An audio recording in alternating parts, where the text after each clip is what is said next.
হলুদের গোড়ায় আসলে মাটি দিতে হয়। এই যে আমরা সেটা হলো গত পরশু দিন বা 2 দিন আগে এখানে এই যে হলুদের গাছের প্রতিটা গাছের গোড়ায় এইভাবে হলো এই যে মাটি তুলে দেওয়া হয়েছে, সুন্দর আইল করে মাটিগুলো এখানে তুলে দেওয়া হয়েছে। আসসালামু আলাইকুম। এটা যারা দেখাচ্ছি সেটা একটা ফুল, যারা কৃষিকাজ করেন বা হলো গ্রামে যাদের বাসা বা শহরেও অনেকেও এই ফুলটাকে চিনতে পারেন। এটা হচ্ছে হলুদ ফুল। এই যে এটা হচ্ছে হলুদ গাছ এবং এই যে হলুদের এটা ফুল। আজকে আমি বাগানে এসে দেখলাম যে আমার হলুদ যে গাছগুলো আমি করে গাছছি, এটা হচ্ছে যে চারা থেকে যে গাছগুলো আর কি, সেটা অনেক বড় বড় হয়ে গেছে এবং এটা এখন এই যে উপরে তুলে তুলে অনেকটা হলো ভিডিও করা লাগতেছে। উপরে তুলে তুলে এটা নিচের এইভাবে দেখানো সুযোগ খুব কম, হলে আর কি দেখা লাগতেছে।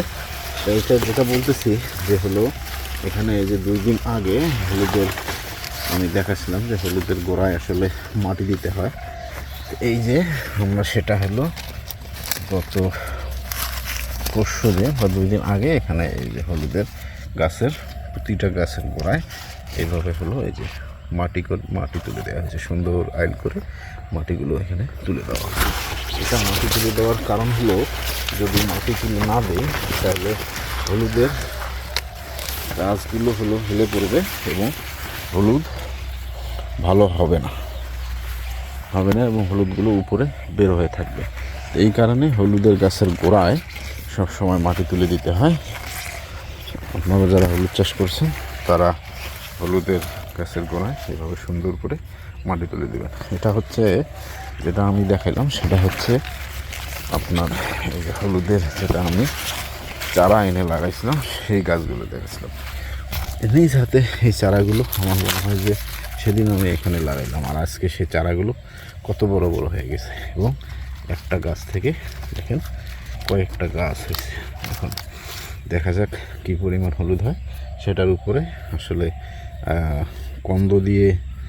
কন্দ থেকে হলুদ যেটা সেটা ভালো হয়, না হলো চারা থেকে হলুদ সেটা ভালো হয়, সেটার রেজাল্ট পরবর্তীতে আসলে জানা যাবে যে কী হয় না হয়। তো আমার ভালো লাগতেছে আজকে এসে আমি এখানে বেশ কিছু হলুদ গাছের এই যে ফুল দেখতেছি। এই যে দেখাই, ও সুন্দর ফুলগুলো, কত সুন্দর। এই যে আর একটা কেবল হলো বের হয়েছে, কত সুন্দর ফুলগুলো দেখতে, আল্লাহ পাকের সৃষ্টি কত সুন্দর। তো ঠিক আছে, ভালো থাকবেন। আসসালামু আলাইকুম।